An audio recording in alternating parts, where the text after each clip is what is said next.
But the first thing is to recognize that anxiety is not something like the weather that happens to you from the outside. Anxiety is something that your body comes up with on the inside because it doesn't understand what's going on.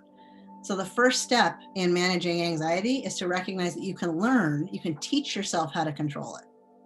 And you're the boss, like you are the boss of it. It doesn't, and even though it has felt like it maybe for years that it's the boss of you, we're going to turn the tails and we're going to make you the boss of it. And there's lots of ways you can do that, but that's the first mental step is like, you want to own this thing, you want to shut it down and tell it, I don't have time for this and whatever, right? That's what we're going to start with. So that mental control component is big. My colleagues who work with younger kids have similar strategies, but they don't express it in the same way because you can't talk to a 6-year-old like I just explained that. But that's a big piece of it. You being the boss, I don't have time for this. I'm not going to let this control my day. Starting with that. And if you believe that's possible, that you can control it, you're going to be right. If you believe you can't, you're also going to be right.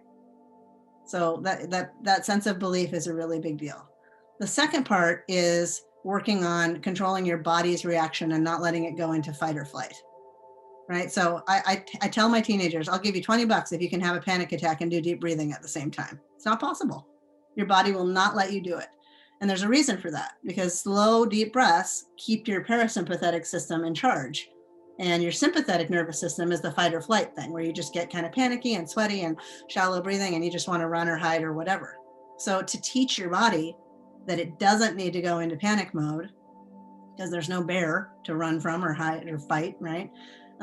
That's a matter of practice. And you have to recognize when that's starting to happen and then become the boss and shut it down. So it starts with mental stuff, and then you learn how to control the breathing, regulate your heart rate a little bit. And that's practice. You have to teach your brain a new way. But it's possible. That's something that I think even really smaller kids have the capacity to learn and do.